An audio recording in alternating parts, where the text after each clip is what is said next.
Okay, we are going to discuss about kidneys and its importance in cardiopulmonary bypass.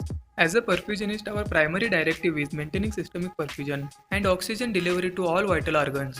While the brain and heart often dominate the immediate clinical focus during surgery, the kidneys are also highly sensitive to injury during cardiopulmonary bypass. Cardiac surgery associated acute kidney injury remains one of the most significant post-operative complications we face, drastically increasing patient morbidity, mortality, and ICU stay. During CPB, we always monitor the urine output, which should be in more than or equal to 1 ml per kg per hour in range, which tells us kidney function and the quality of perfusion we are providing to the patient. Our mechanical and pharmacological management of the CPB directly influences these renal outcomes. In this discussion, we will carefully explore the renal dynamics, the complex pathophysiology of CPB-induced renal injury, and evidence-based renal protection techniques, specifically focusing on optimizing systemic oxygen delivery. To understand mechanics of renal injury, we must appreciate the standard renal physiology. The kidneys receives roughly 20 to 25% of total cardiac output, which is around 1 liter per minute of blood flow in healthy adult.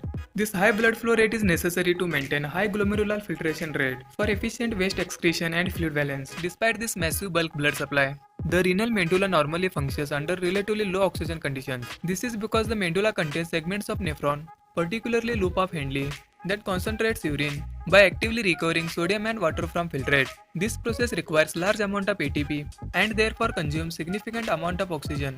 During cardiopulmonary bypass, any reduction in renal blood flow, oxygen delivery, hemoglobin concentration, or perfusion pressure can further decreases the oxygen delivery to the medulla. This may lead medullary ischemia, causing injury to renal tubular cells and potentially resulting in acute tubular necrosis, one of the most common cause of acute kidney injury after cardiac surgery. Let's see the impact of hemodynamics and oxygen delivery on kidney.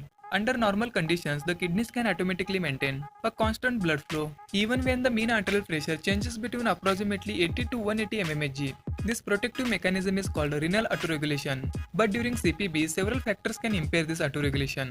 This includes hypothermia, non-pulsatile blood flow, hemodilution, and systemic inflammatory response triggered by the bypass circuit. As a result, the kidneys becomes more dependent on the actual blood pressure generated by the pump. During CPB, mean arterial pressure that normally considered acceptable, such as a 65 mmHg, may not provide adequate renal perfusion, especially in adult patients or those with chronic hypertension. Such patients often require higher perfusion pressure because their autoregulator range has shifted upwards over the time. For this reason, perfusionists should not focus only on maintaining target mean arterial pressure. Equal attention must be given to oxygen delivery, which is mainly depends on pump flow and arterial oxygen content. Many studies have shown that when the lowest oxygen delivery during CPB falls below approximately 270 ml per minute per body surface area, the risk of developing acute kidney injury increases significantly.